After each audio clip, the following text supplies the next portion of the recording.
is not meaningless that you can distribute the delta in pay for 8 people among 14,500 employees and give every one of those $2,000 more.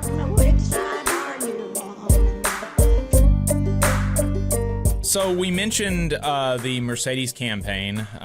About 5,000 workers at Mercedes in Vance, Alabama are going to be voting from May the 13th to the 17th. So we are less than 10 days away right now from the vote. They're going to be voting on whether or not to unionize. And folks, the business and political class are scared, folks. They are so scared that Kay Ivey is at least wanting people to believe that she is pushing executives behind the scenes to make life better for the workers, and that so that they don't have to unionize. All you got to do is just trust the governor. Trust the governor that she's going to, whenever you have a complaint, talk to the executives at these big companies, and you don't have to worry about anything. You don't have to worry about doing anything yourself.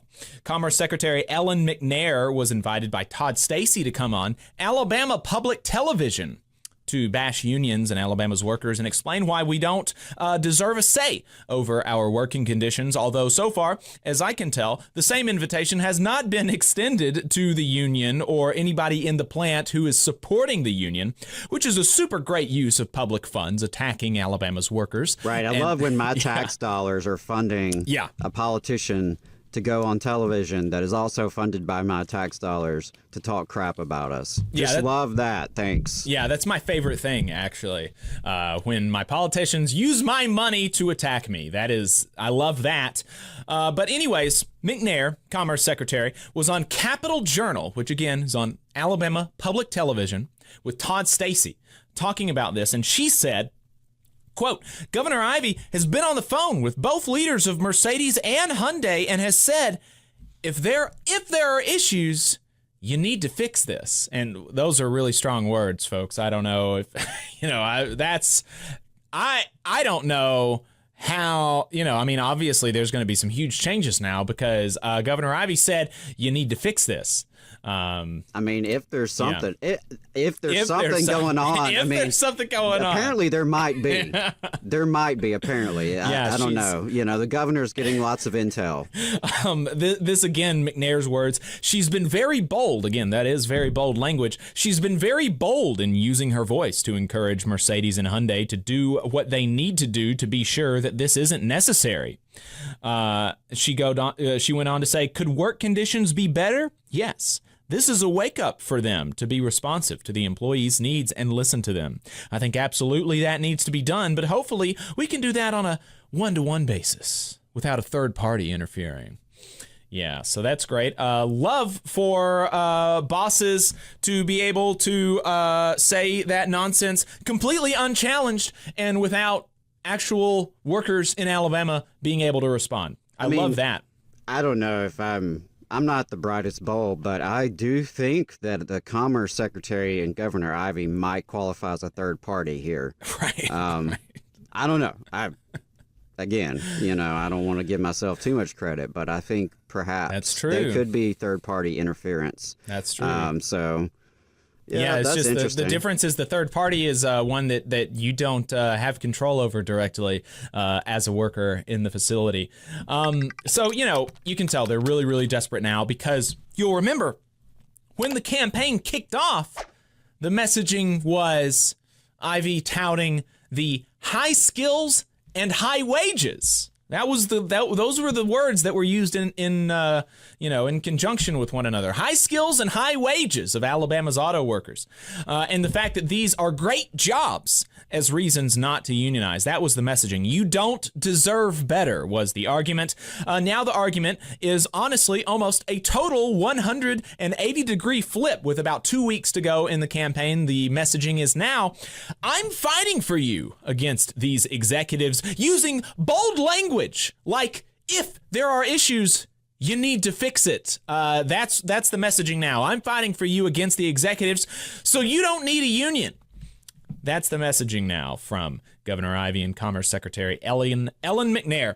But obviously, workers should not be fooled by the disingenuous about-face because as soon as the union threat abates, they're going to go right back to ignoring you, both the politicians and the businesses. And the only way to hold them accountable is to unionize and take some of that power that they hold over you for yourself and your coworkers. And I use that language specifically as soon as the union threat abates, because longtime TVLR listeners will remember our conversation with employment attorney Arthur Davis in a discrimination case against Hyundai, where they are alleging, and in fact, Hyundai admitted to hiring a black woman into the executive class in Montgomery for the purpose of combating a union campaign. I actually spoke to workers at Mercedes,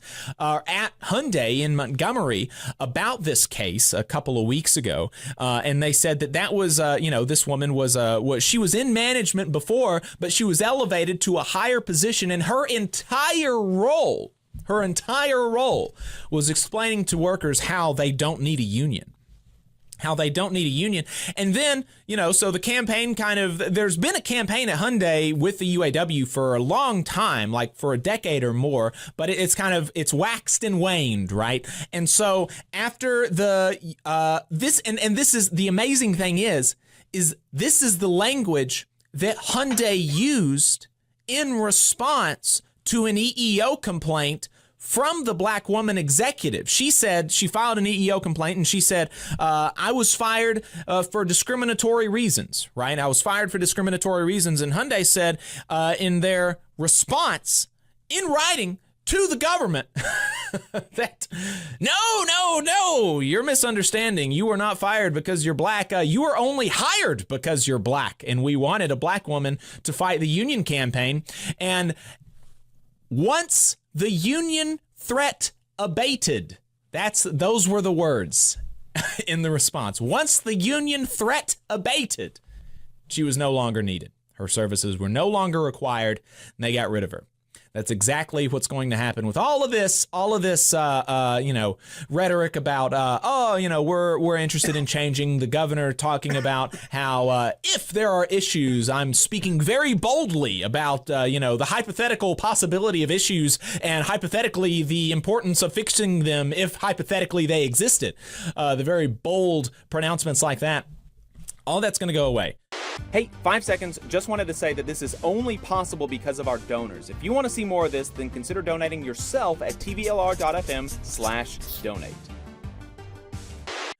So the thing that workers need to do, obviously, is take power for themselves, negotiate for themselves, and get a contract for themselves. They do not need to rely. Actually, what they don't need to do is, there is some amount of correctness in some of the rhetoric that's being used. They actually don't need to rely on a third party like the governor or like the commerce secretary. What they need to do is organize themselves in coordination with their fellow auto workers and make their lives better themselves. Take the power, use it, get more, pull down more of the value that you're creating, have power on the job, et cetera, et cetera.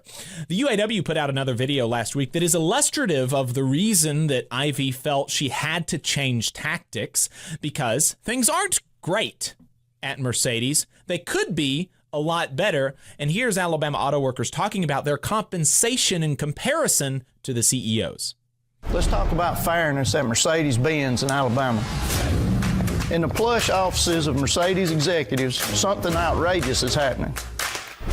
Last year, Mercedes CEO saw his pay increase by a staggering 80%.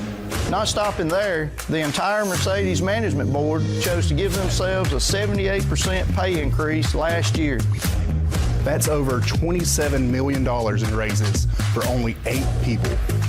It would take a production worker at top pay 2 years to earn what a Mercedes executive earns in just 1 week. But what about the hardworking Mercedes employees right here in Alabama? This year, Mercedes announced they were giving us a meager 6% pay increase. That's what we call the Alabama discount, and we're going to bring it to an end. It's time for change at Mercedes. It's time for justice in Alabama. It's time for Mercedes workers to stand up. Now, some people will tell you that that is meaningless, that all of this conversation about executive pay is totally meaningless. It has no bearing on actually what's happening on the ground with the employees.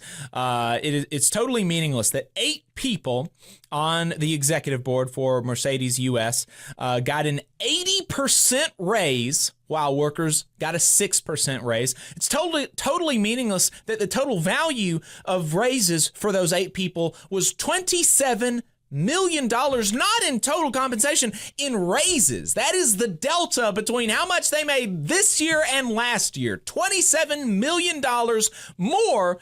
They're going to try to convince you that that's meaningless, that doesn't mean anything. And yet, obviously, even in the most wooden reading of these facts, there's a certain grain of truth to the idea that, okay, look, you give one person an 80% raise, and you give them $1 million more or $500,000 more or whatever, that once you distribute that out between however many employees, that's not going to amount to a whole lot. But in this instance, even in the most wooden reading of these facts, if you took the $27 million in raises, remember, they're millionaires already, right? 1 year without a raise would not kill them. In fact, 1 year without a raise, they would still be making more than most of us will make in our lifetimes, et cetera, et cetera. If you did not give these executives $27 million in raises for the U.S. corporate board, you could give every single U.S. Mercedes employee a $2,000 raise. Is that huge? No, but it's not insignificant. That is not meaningless. It is not meaningless that you could distribute the delta in pay for 8 people among 14,500 employees and give every one of those $2,000 more. That is not meaningless. That is not insignificant.